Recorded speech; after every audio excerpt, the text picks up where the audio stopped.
Yeah. Okay. So I don't know how to end really. I just end really. I'm sorry. I'm sorry. I'm sorry. Is it like? Hey, behind the scene, this one. Can hear or not from the mic? I think so. Our MP.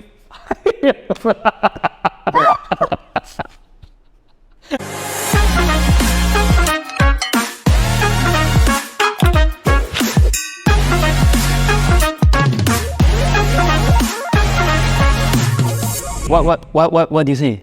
I basically bought a EC. Oh my goodness! Now that you tell us. Yeah, of course, I don't go publicizing to everyone, right? Our good friends there. I just saying. Yeah. So I bought a EC. Wow, he joined your club finally. Wow. I also like. Yeah, after so long. After so long. Really, after 5 years. Just MOP and I took that leap of faith from. Yeah. Okay, why then? Why did you take the leap of faith now? I think previously as a HDB owner, I think as with a lot of Singaporeans, for the opportunity to get the first choice BTO, we are all very happy.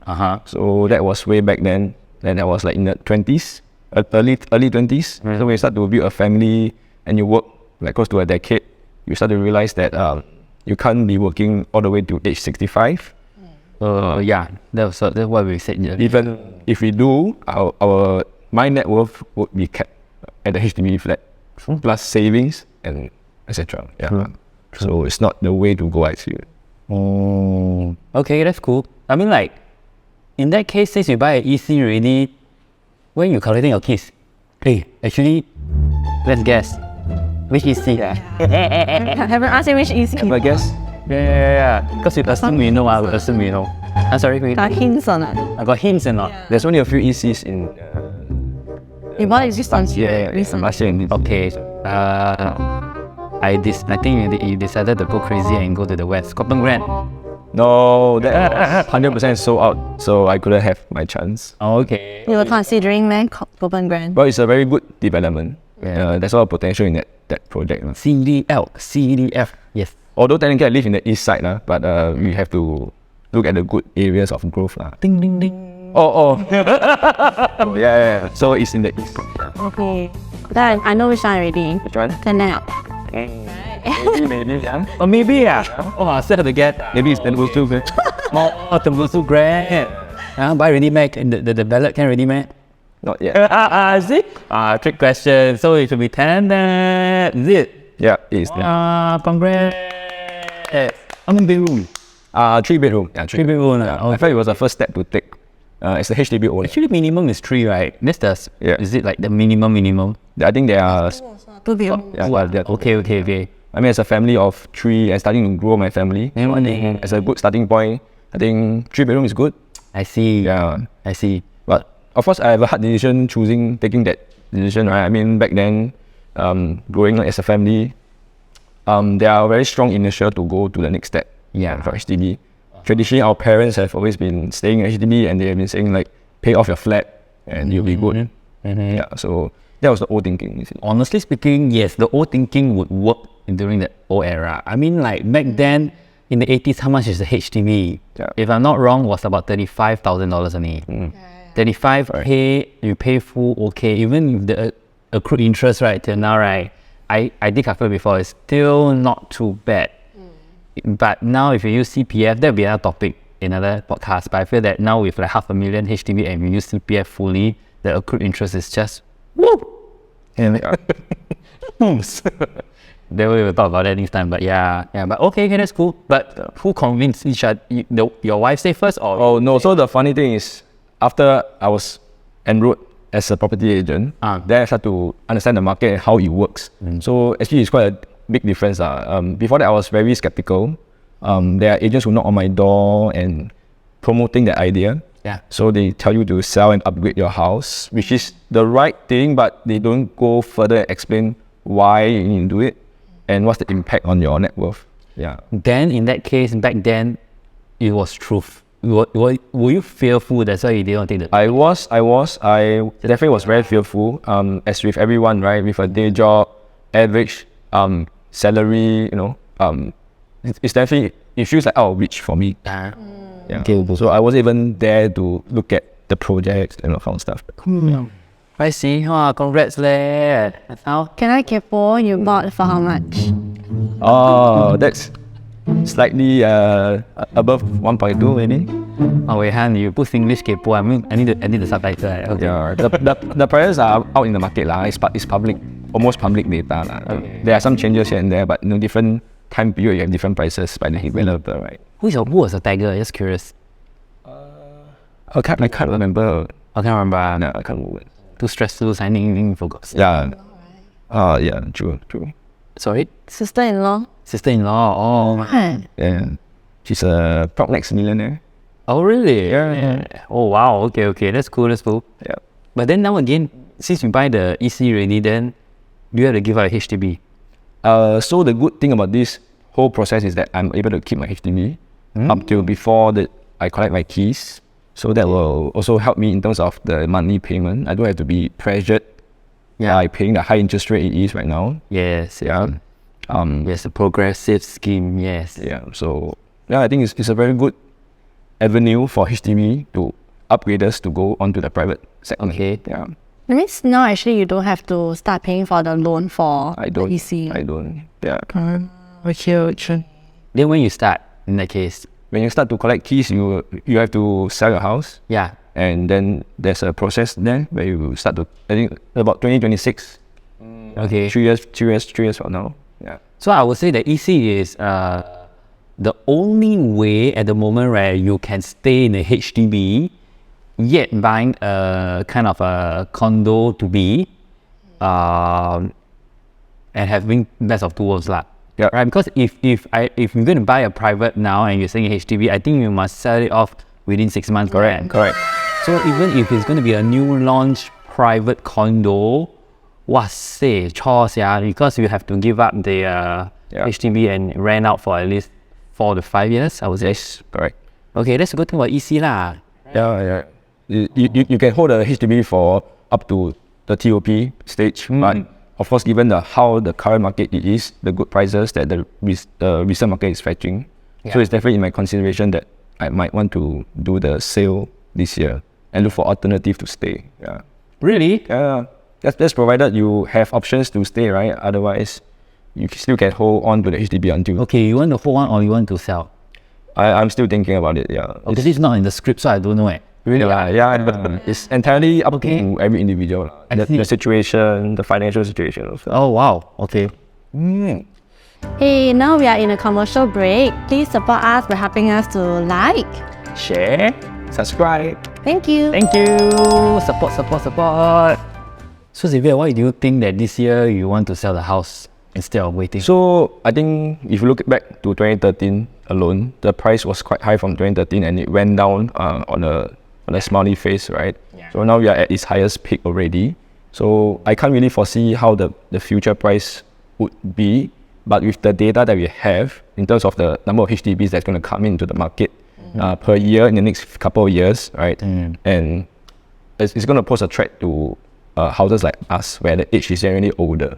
Yeah. So now it's 5 years MOP. So once new houses come in, we are talking about 6, 7, 8, 9 years. So naturally, it will be slightly disadvantage pricing wise. Because now the government already say they are clearing the backlog for all those delayed BTO projects. Exactly. Yes, Right. So this year we will see a lot more completed BTO flats coming into the market. Yeah. So I think if I am a new BTO applicant, I was like, oh, then I don't go resale any lor. Since I don't mind waiting 2 years to get a new launch. So probably that is the reason why I think getting a resale, selling off right now will be a better choice than waiting it out. Because the demand for resale may start to come down already. Yeah. Right. In fact, just like 2 days ago in the news, they already have this article. The minister mentioned that the market is showing some signs of slowdown already. Really? Yeah, resale HDB market. Oh, okay lah. Good news for buyers. Yeah, not so good news for sellers. Like actually, this is really a paradox. I call it. When it's so high, then the buyer will say, so high, I wait lah. Don't want to wait. I don't want to buy. Then seller is like the one want to sell, right? Then now it's like dropping. Then the seller say, now so low, I don't want to sell. Then the buyers want to buy. Then there's so much scarcity. That's the thing. Yeah, it's always the paradox of the mindset thinking. Serious. That's why it's almost like impossible to time the market, right? Yeah, exactly. Yeah, so don't time the market. Yeah, I'm rolling my eye just now. Yeah, why time the market? But then the thing is, what is the biggest challenge there since you buy this tenant? Is there like the payment scheme? Is it very hard for you? So there's two different schemes, right? The progressive one, and then there's a deferred payment scheme, which essentially means I only need to pay 20%, and closer to the TOP date, then I need to pay the remaining. But it's going to be covered by the bank anyways. So I don't have to pay as per milestone when the project is done up in certain stages. Okay. Yeah. So I don't incur that next 3 years of interest, whatever it is. Yeah. So it helps me in terms of my financial cash flow. Yeah. More of like planning ahead, knowing I'm gonna make it in the next 3 or 4 years, but I don't feel the impact at least for now. I see. Only thing is for deferred payment scheme, if I'm not wrong, you have to pay a slightly higher premium on the overall price, right? Yeah, it is.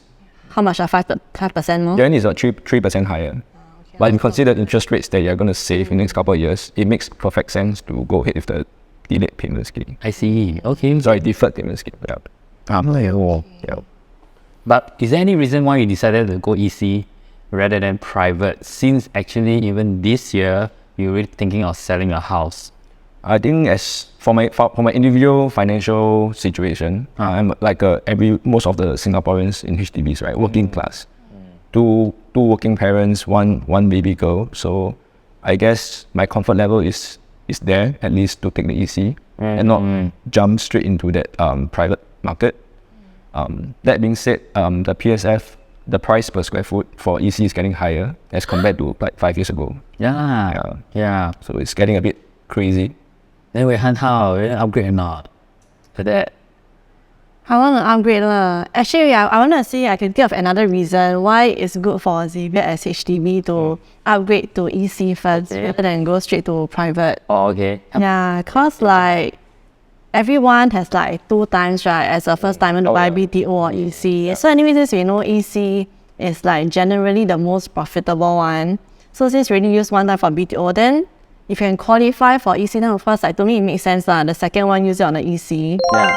And then you can still like, make another round of like substantial profit. Then after that, go for your private. No, private. Yeah. I think that's a good idea. Right, yeah. It's a stepping stone. In case people feel the jump is too high from HDB to a private condo. Yeah. It's a step. Yeah. I feel that it's a good step because for the PSF disparity between a private and a new launch EC is still quite big. Yeah. Like what is the current RCR private PSF or new launch? New City Fringe condo. The Bosu brand, I think is really about 2003 to 2.6. or 3 meter.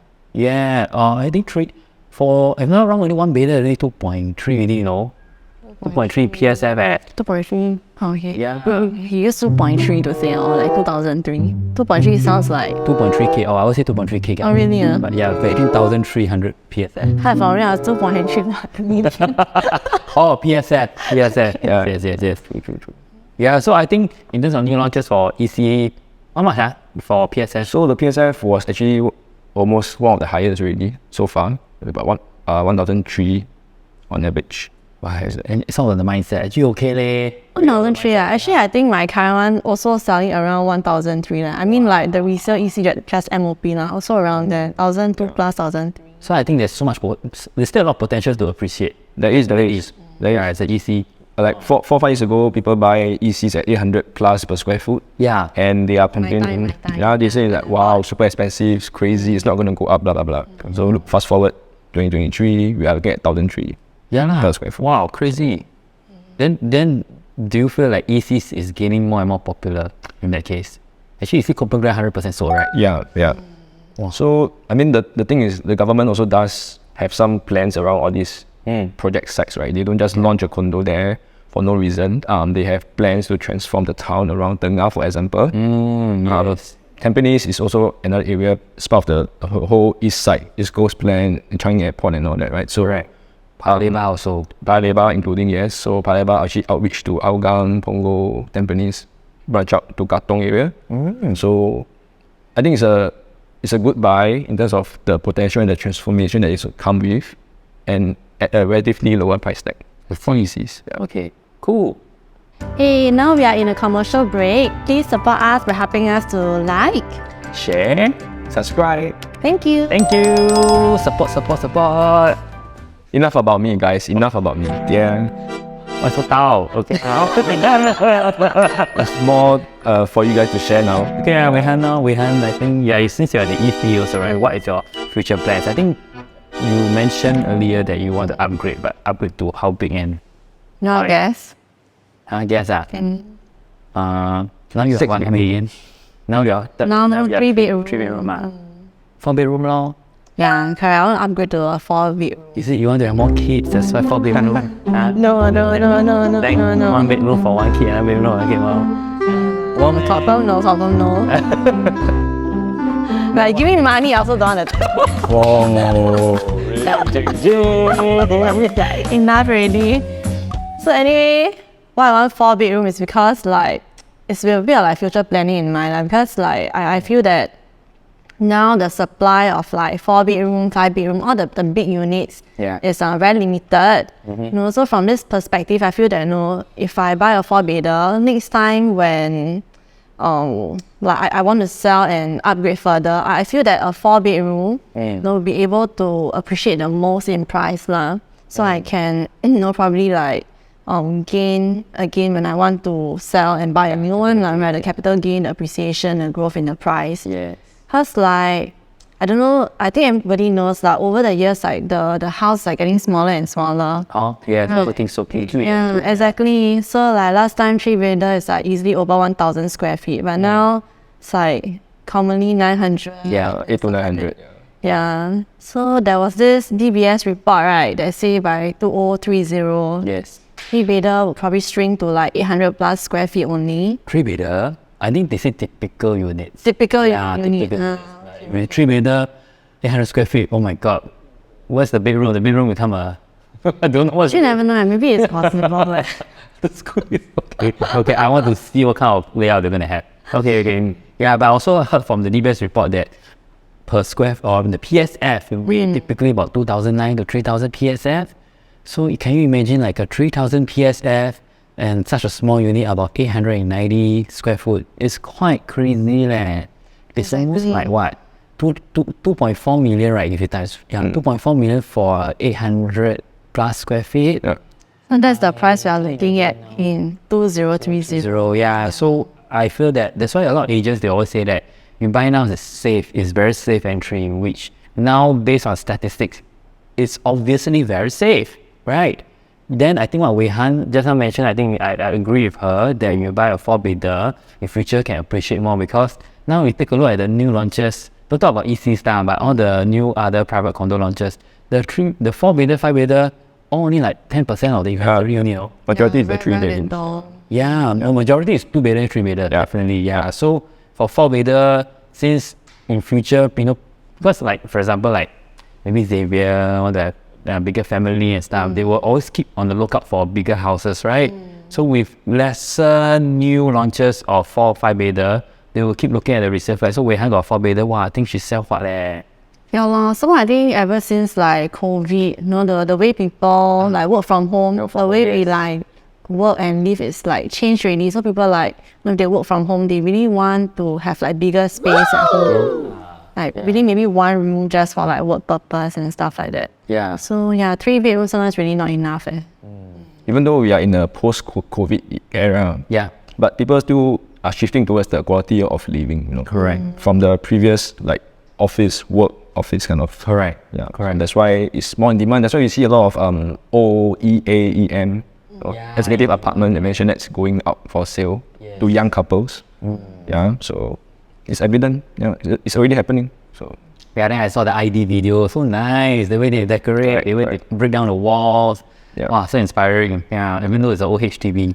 Okay. Yeah, I think this is like a signal, or this is like I don't call it a warning sign, but probably like a signal, people are actually heading to even bigger units.